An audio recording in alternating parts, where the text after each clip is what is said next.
Tiger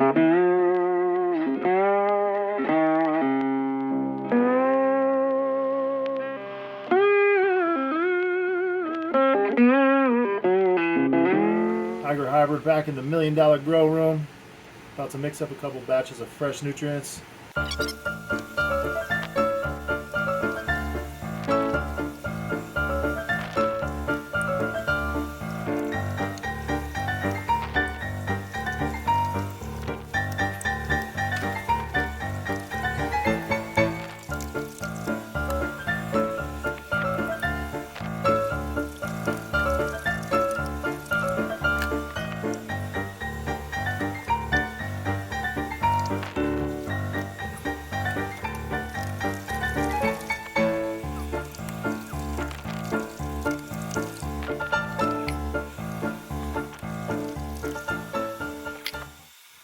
My target zone for the nutrient was between 550 and 600, so that gives me a buffer. I'm not going hard on nitrogen anymore.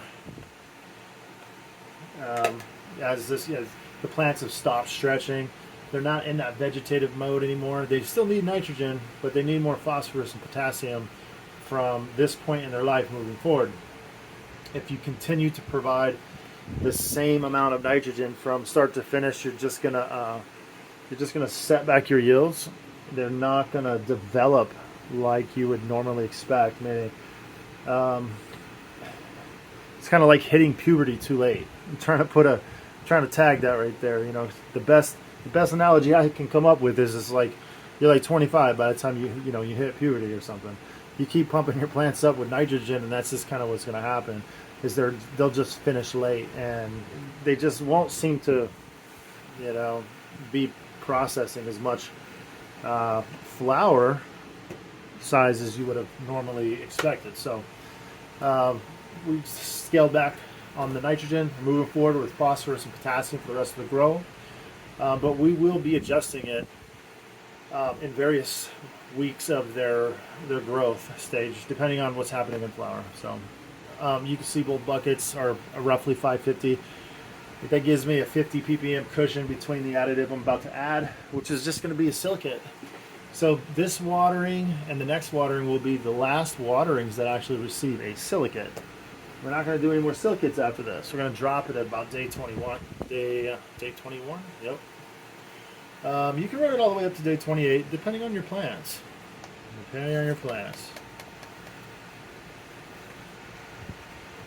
And the reason I use a dropper, guys, it just, on a small grow like this, it just makes sense. It's, you can buy all the fancy equipment in the world, but it's not going to do a better job.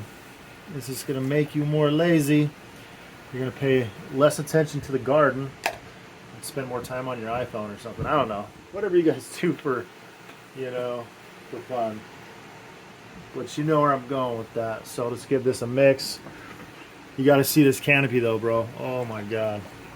Oh my gosh. Just between day 14 and day 17, I'm like, whoa.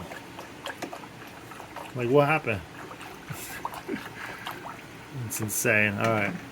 So I'm just going to add a tiny bit more. Just a tidbit more. So 6.1, 6.2 I'm happy with. But I'm not using it its sole purpose is to increase pH. That's not what I'm doing. It's just a benefit.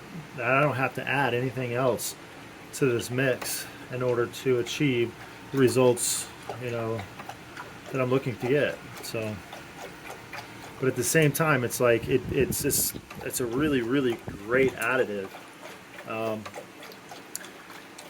I mean, it really helps the plants thrive in extreme conditions. It really just strengthens the plants, helps the plants consume better. It's all around just helps the plant's vigor and health. It's kind of like an immunity support system, if you will. It's like drinking wheatgrass every day for us, right? So there we go, 550, 66 degrees. It's kind of cold, but we're working with it. For the roots, that's not bad. That's perfect. I'm scaling back on the nitrogen, and I'm pushing forward and transitioning into a bloom, a flowering base nutrient. That's kind of what we're doing here. But we're just doing it gradually. We don't want to shock these plants. They don't want to go, you don't want them to go, damn, what's going on here? You know, I was happy, but now I'm not. I need some more crack. Where's the nitrogen, bitch? All right. That's all I got for you. Let's go ahead and water these things, and then we'll just take a glimpse at the canopy. Again, this is just day 17 again. Woo. All right. Get dirty. Working inside of a tent sucks, but it's fun. You're very limited in space and can't do a whole lot, but you know, we're making it work here. All right. So we're going to do 1 liter at a time, and we're going to work our way around the tent. It's like clockwork.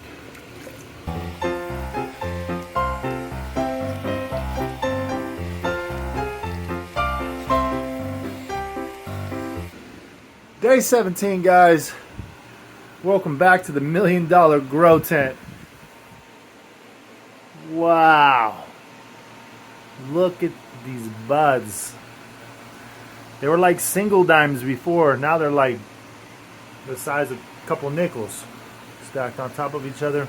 You can see the internodal structure, the flowers filling in between each node. Pretty soon this is just going to be just an engulfed top.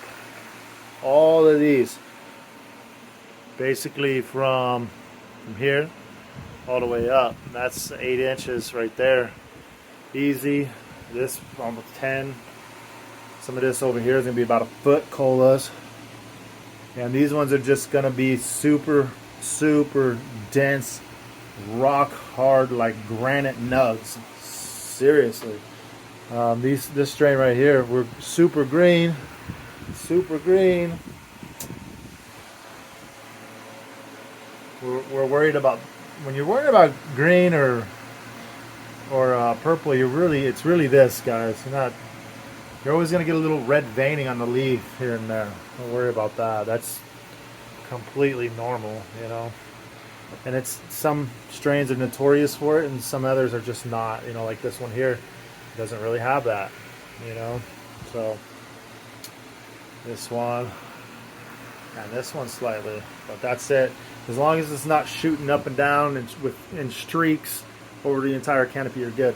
Ultimately, what I'm trying to do is replace the previous set of nutrients, you know, over and over and over again. So in this case, it's essentially a drain to waste, but not so much a waste, because a lot of times, most times, I just come in here and rehydrate the medium as necessary, and then other times when I need to get other things in or out of the medium faster, I'll revert to, you know, flushing them out, if you will.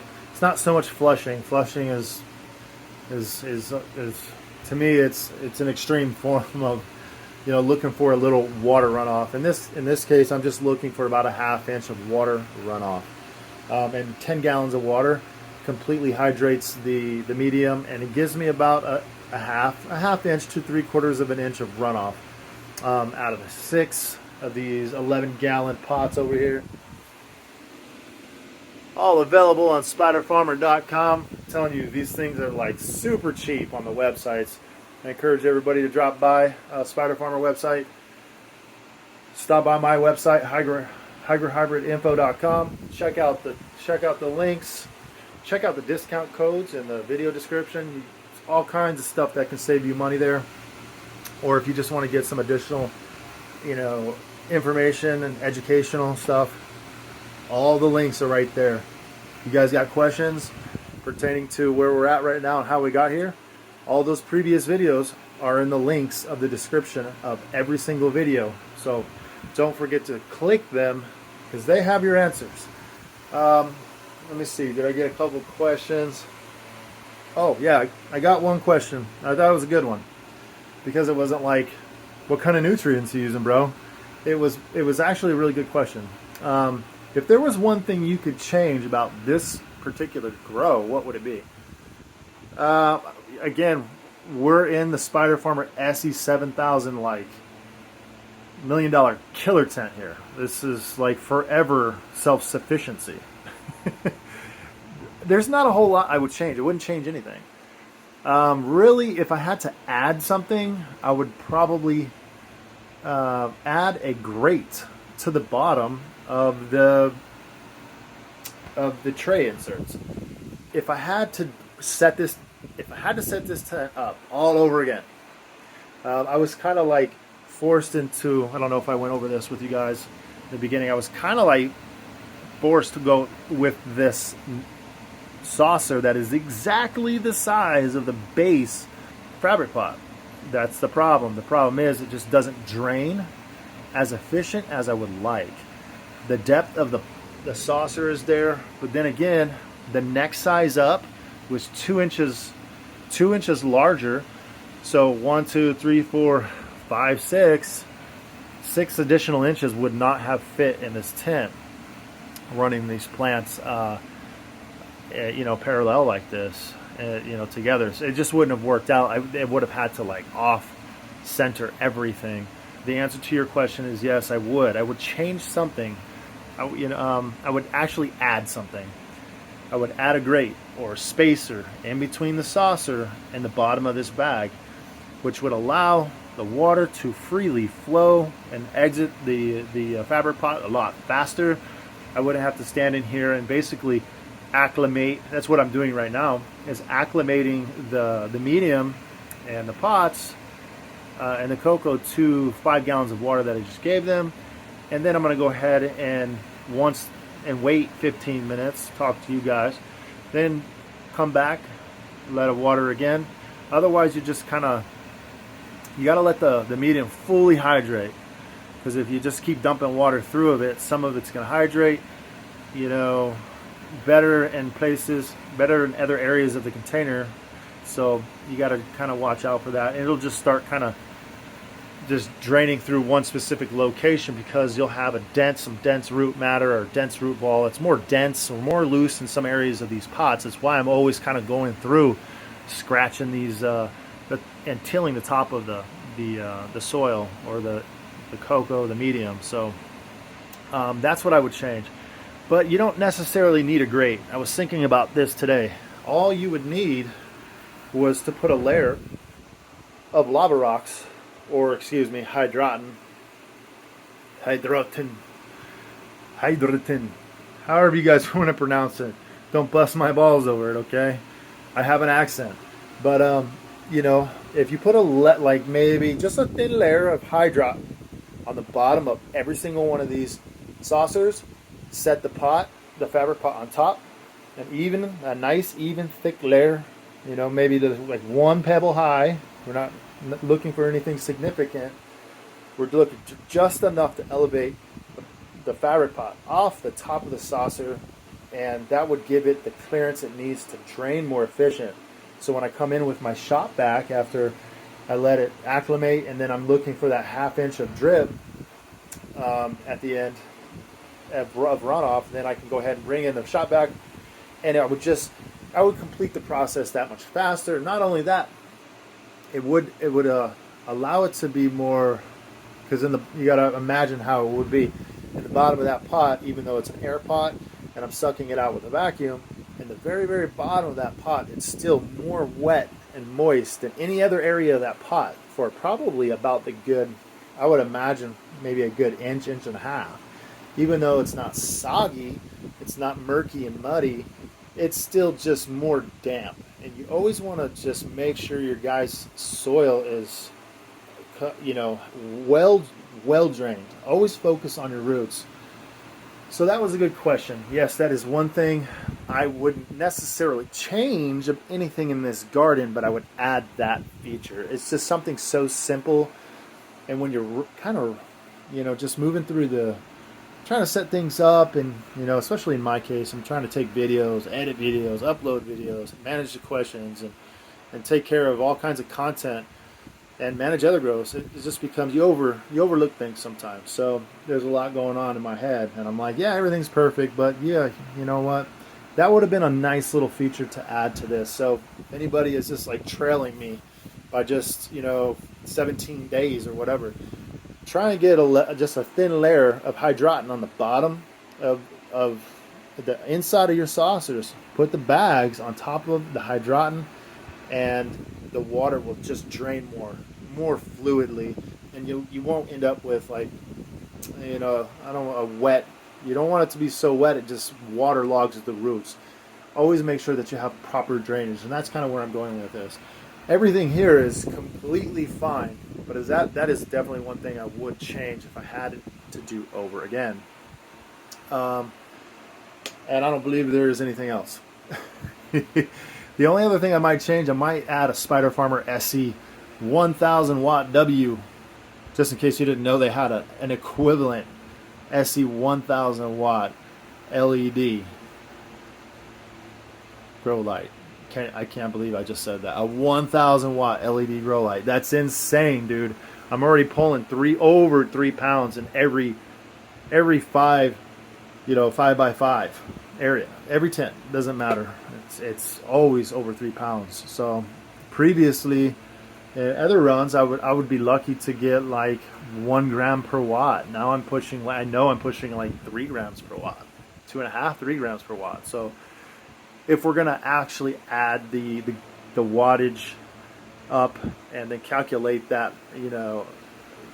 how you're supposed to, the right way. So I am keeping track of all the wattage consumed in this grow, and we'll be taking the average grams per watts. We'll be dividing up all those numbers at the very end of this grow, and we'll get a true grams per watt. So other than that, there is nothing that I would change in this grow. We've got some cold temperatures. Look at your leaves. Are they soft? Are they silky? How do you tell if a grow is healthy? Feel your leaves, guys. Always feel your leaves.